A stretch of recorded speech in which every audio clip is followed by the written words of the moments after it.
कल पीएम मोदी का कार्यक्रम है और ऐसे में बातचीत के लिए हमारे साथ दयाशंकर मिश्र दयालु जी हैं, जो उत्तर प्रदेश सरकार में मंत्री हैं। सर, किस तरह का कल कार्यक्रम है और पीएम मोदी जब यहाँ आएंगे तो कौन कौन से कार्यक्रमों में शिरकत करेंगे? देखिए, जब भी वो आते हैं काशी की झोली में न जाने कितने अनमोल सितारे वो टाक के चले जाते हैं।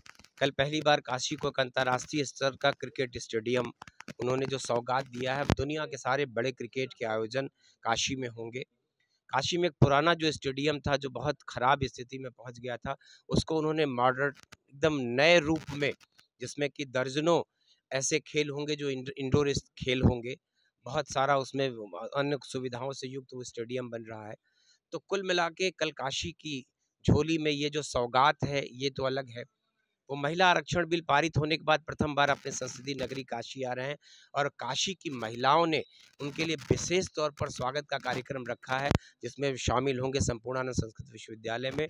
तो वो लगातार काशी आते रहे। उन्होंने कभी भी अपने देश के सबसे लोकप्रिय नेता, दुनिया के सबसे लोकप्रिय नेता हैं, लेकिन वो काशी के लिए सांसद के तौर पर न जाने कितनी बार आए और काशी की ज़रूरतों को ध्यान में रखते हुए जितनी भी काशी को आज तक जहाँ भी अभाव दिखता रहा, स्वतः वह काम करते रहे। और अब मुझको लगता है कि आज काशी में कोई ऐसा विकास का काम नहीं है जो उनकी नज़रों से अछूता हो और जिस पर उन्होंने अब काशी को भरपूर केंद्र का सहयोग न दिया हो, उत्तर प्रदेश सरकार का सहयोग न मिलता हो।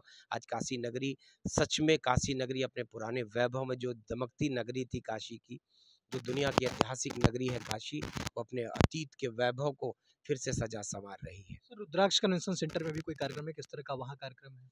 क्योंकि पहली बार देश के इतिहास में उन्होंने सांसद खेल प्रतियोगिताएं का आयोजन कराया। पूरे देश के सांसदों ने अपने अपने संसदीय क्षेत्र में कराया। फिर मोदी जी के काशी नगरी में सांस्कृतिक खेल आयोजित हुए, सांस्कृतिक महोत्सव के रूप में। उसमें करीब 51,000 से ज़्यादा प्रतिभागियों ने भाग लिया।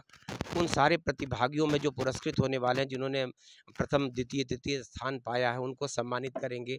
जो उसमें नई प्रतिभाएं उभर के आई, उनके द्वारा सम्मानित होकर निश्चित हो देश का नाम, उत्तर काशी का नाम दुनिया में रोशन करेंगे। उन सारे संगीत के, नृत्य के, वादन के, गायन के जितने सितारे हैं, कल वो मंच पर उनके साथ होंगे और उनसे वो सम्मानित होंगे। अटल आवासीय विद्यालय को लेकर भी चर्चा चल रही है कि तकरीबन 16 अटल आवासीय विद्यालयों को भी वो ये करेंगे, लोकार्पण कल करेंगे। वो लोकार्पित होंगे, जिसमें एक काशी में भी बना है, तो उसका भी लोकार्पण उनके हाथ से होना है। इसके अलावा आपने कहा ना कि 16 और बने हैं, तो वो सबका लोकार्पण भी कल काशी नगरी, ये अटल आवासीय विद्यालय उन गरीब बच्चों के लिए है और उन बच्चों के लिए है जो कोरोना के काल में जिनके माता पिता को अपने खो दिया बच्चों ने, उन सारे बच्चों को उस हॉस्टल में रह के निःशुल्क पढ़ने की सुविधा है।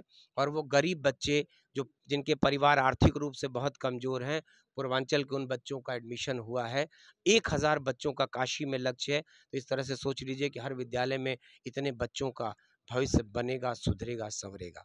महिला आरक्षण बिल पास हो चुका है। विपक्ष लगातार अटैकिंग मूड में आ गया और ये कह रहा है कि यहाँ पिछड़ों का हक मार दिया जाएगा। इस तरह की चीजें भी आ रही हैं सामने। अभी तो देश की महिलाओं को एक हक बड़ा उन्होंने दिया। अब उसमें विपक्ष क्या है कि हर बात में कुछ कमियां ढूंढता है। अब वो आरक्षण की, अब उनकी कोई बात, देश देख रहा था कि उनका रोल क्या है। अंततः सब लोगों ने सरेंडर कर दिया। वो बाहरी तौर पर विरोध करते रहे, लेकिन आपने देखा कि सर्वसम्मत से प्रस्ताव पारित हुआ। एक भी विरोध में मत नहीं पड़ा। इसका मतलब कि सबके मन में इस बिल को लेके खुशी थी, लेकिन जाहिर नहीं करना था, क्योंकि उनको दिखाना था कि वो भारतीय जनता पार्टी के और नरेंद्र मोदी जी के हर उस साहसी कदम का, ऐतिहासिक फैसलों का विरोध करते हैं। विरोध में बातें तो ज़रूर कहा, लेकिन मत देने का साहस नहीं कर पाए। बहुत बहुत धन्यवाद सर। तो हमारे साथ उत्तर प्रदेश सरकार के मंत्री दयाशंकर मिश्र दयालु जी थे, जिनका कहना था कि जिस तरह से ऐतिहासिक कार्यक्रम पीएम मोदी का वाराणसी में होने जा रहा है वो बेहद खास है, क्योंकि हर क्षेत्र में पीएम मोदी के आने के बाद विकास का एक नया आयाम काशी ने छुआ है। ऐसे में ये कार्यक्रम भी ऐतिहासिक होने जा रहा है और इस कार्यक्रम में जो महिलाएं हैं, महिला आरक्षण बिल पेश होने के बाद वो भी अपने काशी के सांसद और देश के पीएम का स्वागत करेंगी। कैमरा पर्सन नवनीत के साथ भारत एक्सप्रेस।